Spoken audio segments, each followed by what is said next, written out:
আসসালামু আলাইকুম শ্রদ্ধেয় বড় ভাই এবং বড় আফারা। আসসালামু আলাইকুম বাইরে।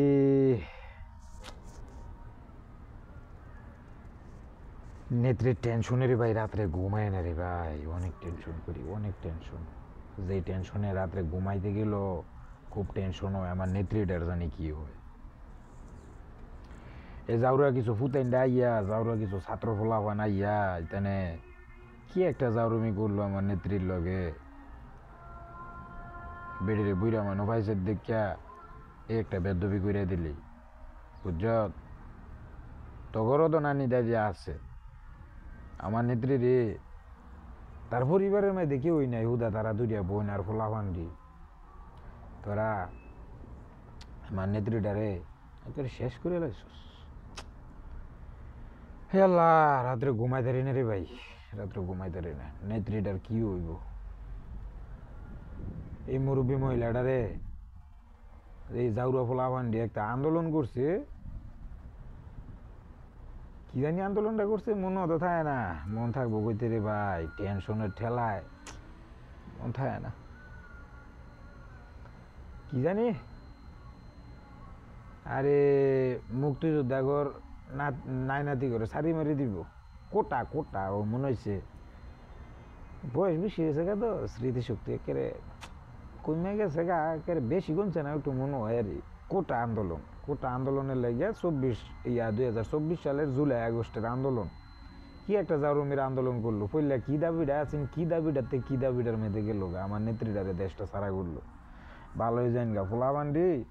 আর আমনে করে কই দিই, আমনেরও কোনো পোলাবান করে কোনো শাসন করেন না, বুঝছেন? পোলাবান ডেকে বেদব বানায় সারছেন, ময় মুরব্বীর লগে কিরকম একটা আচরণ করবো এটাও কোনো শিয়েছেন আপনারা। একেবারে কি একটা অবস্থা, এটা তো ভাই বংশের পরিচয় না রে ভাই। এই নেত্রীটারে কি একটা, আরে জুয়ান জান হইলে তো একটা কথা আছেন, বেটিটার তো বয়স হয়েছে রে ভাই, অনেক বয়স হয়েছে। বেডি 16টা বছর দেশটা চালাইছে, একটা মানুষ বেডি লেগে কান্দলো না, কেউ একটা ফাঁসল হইলো না, কেউ একটা কোনো জায়গায়, কি একটা অবস্থা। এমন একটা আন্দোলন করছে, আন্দোলনের তো পরে টপ করে গেছে এক দফার মধ্যে। এই এক দফার মধ্যে দিয়ে আমার নেত্রীটারে দেশ সারা করলো। ভিডিও আলগোস্তে জান্ডা বাঁচানোর লেগে কি রে না গুয়া ফটোটা গেল, একটা ভাষণ দিতে চাইলো সেনাবাহিনী, নিজের লোক হইয়া আত্মীয় স্বজন হইয়া গাদ্দারি করলো, কইতেছে আমি তাড়াতাড়ি যান গিয়া। বেডি কি একেবারে দেশের লাগে কিছু করছে না, একেবারে জবর বীজের মা ফোলাবান, ইতুরে ফোলাবান, একেবারে সব শেষ। কইলে তো কইবেন যে কি কইতেছি না কইতেছি, কথা যেটা আমার নেত্রীর একেবারে।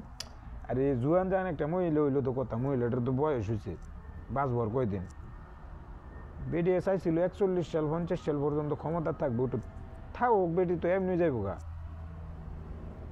মানুষের তো হাইত মৌতের কোনো গ্যারান্টি নেই। আপনারা করে বেড়ির একেবারে ডর মর দেখায়া পরে শেষ পর্যন্ত বেডির বাড়িঘর দল করার চিন্তা ভাবনা করছেন। পরে বেরিয়ে গেছে গা, পরে আলগোস্তে বেডির ঘরের ভিতরে গিয়ে উঠে গেছেন গা। বেডির ইডেনিন গে হিডেনিন গে পার্সোনালিটি কত কিছু আছে, এটা সারিয়ে নিচ্ছেন গা। এই যে লন্ডনের মাঝে মধ্যে ফানির বোতল মতল ইত্যাও করে, আপনারা কি একটা অবস্থা। ফোলাবান জবর যাও রয়েছে বাংলাদেশের ঋতুরে ফোলাবান সব। মা বাপের গার্জিয়ানের, মা বাপের গার্জিয়ানের কোনো শাসন বাসন কিছু করে না, লেখাপড়া তো করোই না। একটা কোটা আন্দোলনের লেগে এক দফা দিয়ে আমার নেত্রীটার দেশ ছাড়া করছে। এই যে কি একটা অবস্থা, এই যে একটা যুদ্ধ লাগছে পাকিস্তানে, এই এমনি বেলে 5টা বিমান বেলে সব ইয়া ফালায় বেলে শেষ করে লিছে। ইয়া যদি ঠাস করে একটা বোম গিয়া পরে কি একটা অবস্থা বেড়ে। বাংলাদেশ নিজের বাইর থেকে শান্তি পেল না, অনেক নানির বাইর গেছে, হ্যাঁ শান্তি নেই। কেরে জবর জবর ইতুরে ফোলাবান বাংলাদেশ হইতে, জবর ফোলাবানিতে হইতে এত শিক্ষিত হয়েছে, পরে আমার নেত্রীটারে দেশটা ছাড়া করছে। ইস, নেত্রীটা কই যাইব, কি অসুখ বিষয়, কি একটা টেনশন। আল্লাহ আমার নেত্রীটারে তুমি আল্লাহ হেফাজত করো,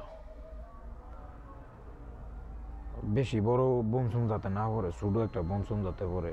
বেডিটার বয়স বেশি, তা সহ্য করতে তো না। বেডিরও তো মনটায় চায় বাংলাদেশের লেগে কান্দে।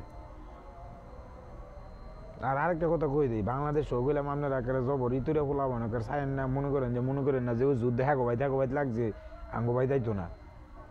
ইউক্রেন রাশিয়া কয়েকবারই হেবারা, কয়েকটা বাড়ি, 100 বাড়ি হেবারা যুদ্ধ হয়েছে। সেই যুদ্ধের লেগে স্বর্ণের দাম, এই দাম এই দাম, সব কিছু প্রোডাক্টের দাম বাড়ছে। এমন করলাম যুদ্ধ হয়ে পড়ছে বাড়ির বগুলো।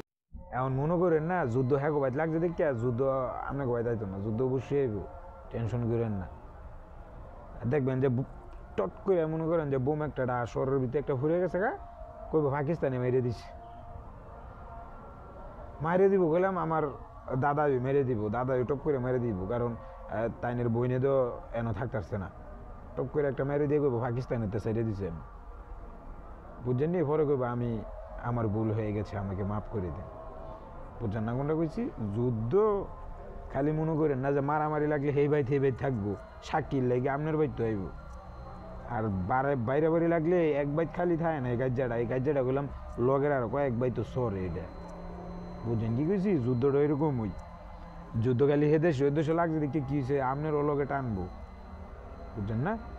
আর খালি মনে করেন ওই সরকারের বিষয় হইলেই তো না বে, যুদ্ধটা পরে বলে সরকারের বাইতে আল্লাহ পড়তো না, বোমটা যখন পড়বো তখন গেলাম আপনাকে বাইতে পড়বো, ঠিক আছে?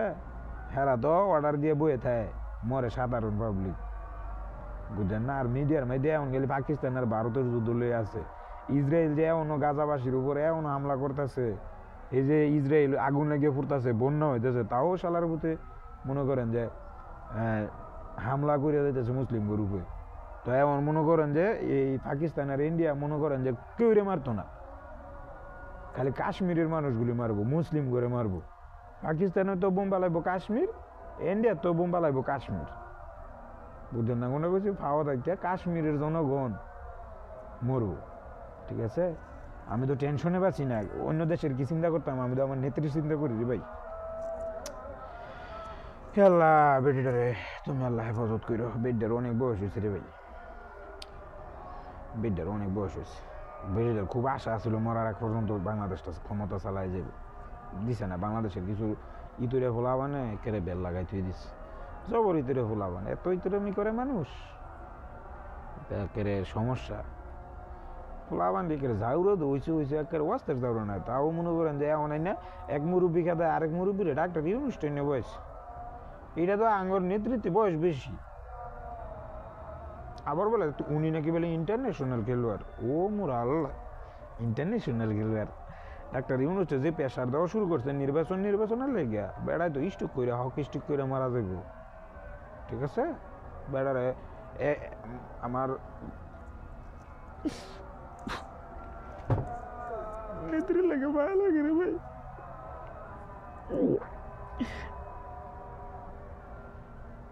বুবুর কত জায়গা মিছিল মিটিল হয়েছে, কত গেছি, মায়া লাগে রে ভাই, নেত্রী লেগে অনেক মায়া লাগে।